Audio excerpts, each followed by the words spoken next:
Good morning, or depending when you're watching this, good afternoon, good evening, or good night. My name's Ross, and as always told, I had a voice radio. So today, we're going to be looking at an exciting new Pokémon GX coming out in Burning Shadows. It's Noivern. And Noivern's a Pokémon that's not gotten a huge amount of love in the trading card game. Now, there was a Noivern released back in Furious Fist, which was alright, I suppose. It saw a little bit of play here and there. Had a cool little attack where when you went to attack it, flip a coin if heads prevent that damage. I played against it in a couple of tournaments, but it never saw huge amounts of play. Well, now he's back, ladies and gentlemen, and he's got a GX, which should sound very familiar because he reminds you of, or should at least, of two EXs that came out in the past that saw an awful lot of play.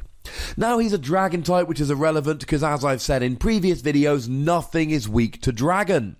The good news is, of course, that you can use double dragon energy to help pay his attack cost. The bad news is that this set, Burning Shadows, will be legal at the World Championships, and then double dragon energy should, if everything goes as expected, rotate and not be legal for tournament play at any tournament after that. Any standard tournament. You could still use Max Elixir, of course, although do remember that if you use Max Elixir, you need to attach to the basic before you evolve into Noivern. 200 HP is fairly standard for a Stage 1 GX, but one thing that's really cool here, Noivern has free retreat. Free retreat is awesome. Free retreat means you can pop him in the active, and then if you want to attack with something else, you can. It means if there's no energy on, he can't be stalled by your opponent playing a Lysander. It means if your opponent plays an escape rope, you can stick Noivern up to take a hit, assuming he can, of course, and then retreat into whatever you want. Having a free retreater is awesome, and now that Floatstone is really vulnerable to the newly released Field Blower, having a free retreating Pokemon is more important than ever. Having Noivern GX fill that role is awesome. What is not awesome is the weakness to Fairy, because Sylveon is looking like it's going to be a very widely played deck. Mega Gardevoir sees a fair amount of play. It's got a bad weakness, ladies and gentlemen. Fairy used to be a good weakness. It's now a bad weakness. And I know we spent a little bit talking about the basics there, but we had to. It was important. Moving on to the attacks, tell me if you've heard this one before. 50 damage, dark and a colourless, and during the next turn, your opponent cannot play any item cards from their hand. It's very similar to Seismitoad EX, that did see an awful lot of play. Now, to be fair, Seismitoad was a basic that used one energy attachment, a double colourless. Noivern is 2 and it's a Stage 1, although remember, at least for the World Championships, you are going to be able to use double dragon energy. And if you're going second, you could even play a Wally to evolve into Noivern, attach a double dragon energy, and then immediately have this going turn 1 if you go second. Could be quite fun. And usually, because you're using dark energy, I would say, well, that means you can use Altar of the Moon, but of course you've got free retreat anyway, so it's not terribly relevant. What is relevant is that Quaking Punch saw a lot of play. It was a very widely played attack. And with a muscle band back then, it did 50 damage. Well, this does 50 damage, and we've now got Choice Band. So against an EX or a GX, you're doing 80 damage. Add in a Professor Kukui, and you're doing 100 damage. And that's really, really good, bearing in mind people played Seismitoad to do 30 damage. Now, I know Seismitoad always got played with stuff like Hypnotoxic Laser and Golbat, etc. to up the damage being done. But even so, 50 and stopping your opponent using items is crazy. Now, I know this is also kind of like Zebstrika, a Stage 1 that took 2 energy attachments that didn't see any play, but Zebstrika had a very low HP. And even Zebstrika saw a little bit of play.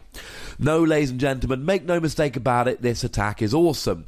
Cutting your opponent off from their Trainer's Mail, from their Ultra Balls, from their Versus Seekers, is just mean.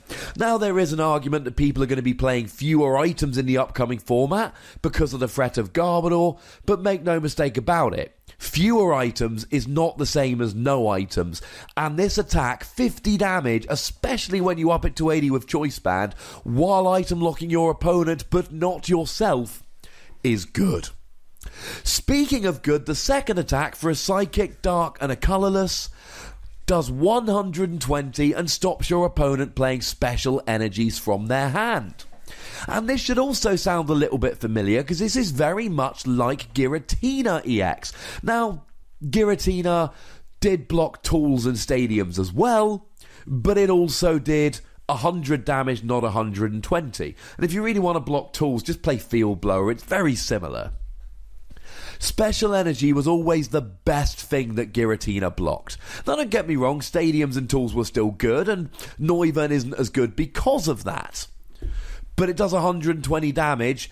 Oh yeah, 150 with Choice Band. Oh yeah, 170 with Professor Kukui, and EXs like Yveltal are crying right about now. And you get to block special energy. And that means that Tauros, no double colourless energy. Sylveon, no double colourless energy.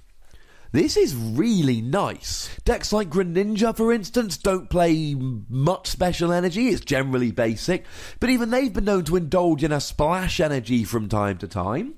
There are some decks like Volcanion that just play straight basic energy, but an awful lot of them like playing special energy. We've seen Garbodor decks in Japan that play mystery energy. This is just disruptive and it's awesome. But what I really love here, if Giratina came against a deck that didn't play special energy or rely on tools or stadiums, then it wasn't really doing all that much. 100 damage for 4 energy is not great. Whereas Noivern can come across a deck like Volcanion that sits there going, ha ha ha, well, I don't need special energies, in your face, and you just hit them for 50 or 80 with a Choice Band, while stopping them playing item cards. And if you really wanted to be annoying, you could even play something like a Lowland Muck or Silent Lab to turn off the ability of Volcanion. This is just one example, but I'm saying if you found one deck that didn't need the items and special energy, you can go ahead and do something like that. But how many decks don't need items or special energy? Very few. The one thing I do need to point out here is that after Double Dragon Energy rotates, then that means that the attack cost is going to be very awkward, Psychic, Dark and a Colourless. But you're already going to be playing Psychic in decks like Espeon, GX and Garbodor. You're already going to be playing Dark in decks like Darkrai and Yveltal. So it's not like these energy types aren't going to see play. It's just going to be slightly annoying as an attack cost. Losing Double Dragon will hurt. Having said that, double colourless energy went away for a while, made its triumphant return in Heart Gold Soul Silver, and has just been reprinted quite regularly since. Maybe Double Dragon will continue to be printed, because look at the attack cost of most Dragon Pokemon. How many of them are viable without Double Dragon? Double Dragon energy reprint confirmed?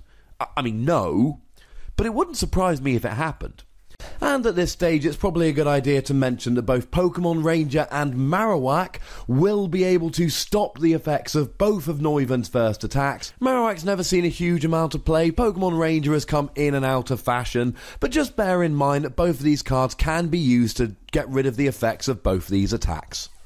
Finally, we have the GX attack for the same cost as the second attack, and as I always say in my videos, I despise GX attacks that make me attach extra energy for my once-a-game attack. Noivern doesn't make me do it, that makes me happy. 50 damage to all of your opponent's Pokemon. It's fine, I suppose. It's not great. It's an awkward attack cost and it doesn't quite do enough. When I talked about cards like Alolan Ninetales, I said 50 Snipe is not good enough. 60 Snipe KO stuff like Rowlet and Fomantis. 50 doesn't, you're in this group here. But this is not an every game turn 1 GX attack. This is a my opponent's got 2 or 3 Pokemon with 50 HP or less remaining, I'ma take some prizes. GX attack. That's where Noivern shines, ladies and gentlemen.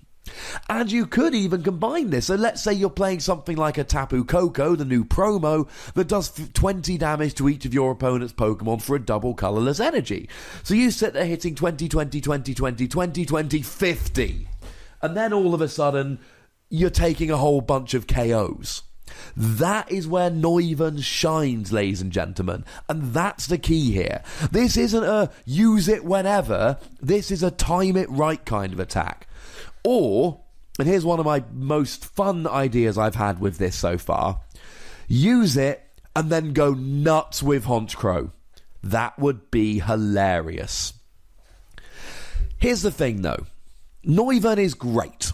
The retreat cost is great. Both the attacks are great. The GX attack is pretty good.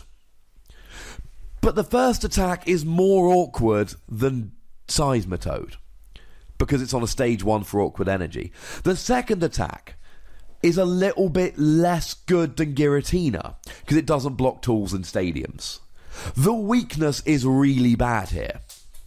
So as much as I love Noivern GX, and I might regret this, I am giving it between 4 and 5 Wassies. We don't give half Wassies, that would be barbaric. 5 Wassies is reserved for cards like Tapu Lele, which are just going to be good, or Choice Band, which are going to be good. But I can't say for certain that Noivern is going to be good. I can tell you it's got 2 very good attacks, but I can see a situation where Double Dragon Energy rotates and they're both just a little bit awkward and expensive.